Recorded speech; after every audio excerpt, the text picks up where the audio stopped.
Terima kasih karena memilih channel ini. Sebelum kita mulakan video ini, sila pertimbangkan untuk menekan butang like, share, dan subscribe, dan aktifkan butang lonceng Anda agar Anda sentiasa mendapat info-info percuma pada setiap hari dari channel kami. Dan tinggalkan komen Anda karena komen Anda amatlah dihargai. Terima kasih. Cinta tiga segi dalam politik Sabah melibatkan Pakatan Harapan PH, Barisan Nasional BN dan Gabungan Rakyat Sabah GRS nampaknya memberi kelebihan kepada PH. PKR telah menegaskan bahawa sebaik sahaja kerusi diperuntukkan kepada PH, BN maupun GRS tidak patut bertanding. Eksklusiviti sedemikian akan menyelamatkan PH daripada pertembungan tiga penjuru sambil membolehkan ia memanfaatkan jentera pilihan raya dan sumber rakan kongsinya. Prinsip kami jelas, sebaik sahaja kerusi dipersetujui untuk PH, BN tidak sepatutnya bertanding dan GRS tidak sepatutnya bertanding. Kerusi itu mestilah eksklusif kepada PH, kata pengerusi PKR Sabah, Mustafa Sakmud kepada pemberita di pejabat parlimennya di Inanam, Sabah. Dengan 73 kerusi untuk direbut di DUN negeri itu, PKR berhasrat untuk memastikan batas yang jelas dengan sekutunya. Sebarang perjanjian mesti bermakna begitu. Jika ia adalah kerusi PH, maka hanya PH yang bertanding, kata ahli parlimen sepanggar itu. Gabungan PH terdiri daripada PKR, DAP, APKO dan Amanah. Perkongsian eksklusif dan berasingan dengan GRS dan BN berpunca daripada pergeseran kedua-dua gabungan itu pada 2023. Ketika ini GRS telah menawarkan 18 kerusi kepada PH. Sementara itu BN telah memberi isyarat bahawa ia berhasrat untuk bertanding di 44 hingga 45 kawasan, meninggalkan selebihnya untuk PH di bawah Pakatan Pilihan Raya mereka.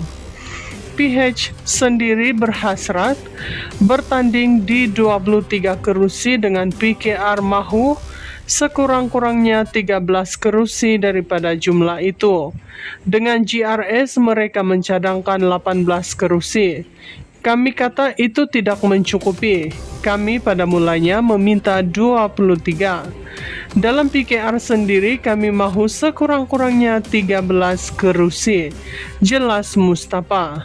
Di tengah-tengah rundingan itu terdapat 4 kawasan yang telah lama dikaitkan dengan UMNO, Sungai Sibuga, Sungai Manila, Gam-Gam, dan Sindumin.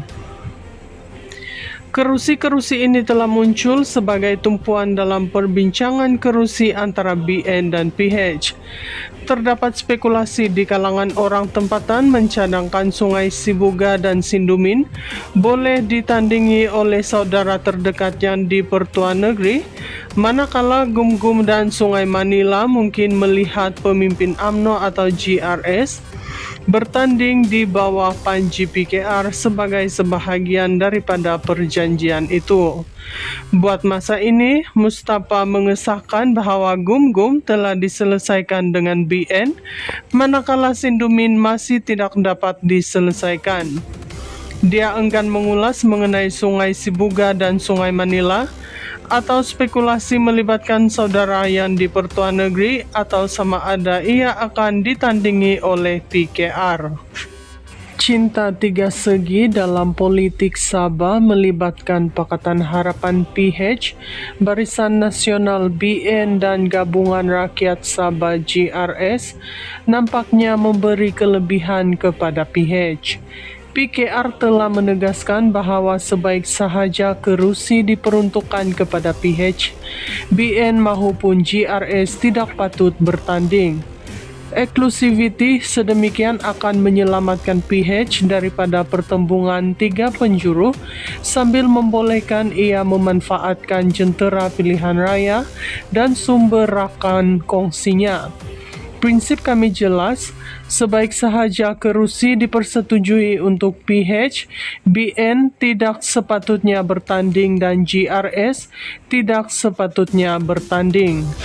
Kerusi itu mestilah eksklusif kepada PH, kata pengerusi PKR Sabah, Mustafa Sakmud kepada pemberita di pejabat parlimennya di Inanam, Sabah. Dengan 73 kerusi untuk direbut di DUN negeri itu, PKR berhasrat untuk memastikan batas yang jelas dengan sekutunya. Sebarang perjanjian mesti bermakna begitu, jika ia adalah kerusi PH, maka hanya PH yang bertanding, kata ahli parlimen sepanggar itu. Gabungan PH terdiri daripada PKR, DAP, APKO, dan Amanah. Perkongsian eksklusif dan berasingan dengan GRS dan BN berpunca daripada pergeseran kedua-dua gabungan itu pada 2023. Ketika ini, GRS telah menawarkan 18 kerusi kepada PH. Sementara itu, BN telah memberi isyarat bahawa ia berhasrat untuk bertanding di 44 hingga 45 kawasan, meninggalkan selebihnya untuk PH di bawah Pakatan Pilihan Raya mereka. PH sendiri berhasrat bertanding di 23 kerusi dengan PKR mahu sekurang-kurangnya 13 kerusi daripada jumlah itu. Dengan GRS mereka mencadangkan 18 kerusi. Kami kata itu tidak mencukupi. Kami pada mulanya meminta 23. Dalam PKR sendiri kami mahu sekurang-kurangnya 13 kerusi. Jelas Mustafa. Di tengah-tengah rundingan itu terdapat 4 kawasan yang telah lama dikaitkan dengan UMNO, Sungai Sibuga, Sungai Manila, Gam-Gam, dan Sindumin. Kerusi-kerusi ini telah muncul sebagai tumpuan dalam perbincangan kerusi antara BN dan PH. Terdapat spekulasi di kalangan orang tempatan mencadangkan Sungai Sibuga dan Sindumin boleh ditandingi oleh saudara terdekat yang di Pertuan Negeri, manakala Gum-Gum dan Sungai Manila mungkin melihat pemimpin UMNO atau GRS bertanding di bawah panji PKR sebagai sebahagian daripada perjanjian itu. Buat masa ini, Mustafa mengesahkan bahawa Gum-Gum telah diselesaikan dengan BN, manakala Sindumin masih tidak dapat diselesaikan. Dia enggan mengulas mengenai Sungai Sibuga dan Sungai Manila, atau spekulasi melibatkan saudara yang di Pertuan Negeri, atau sama ada ia akan ditandingi oleh PKR.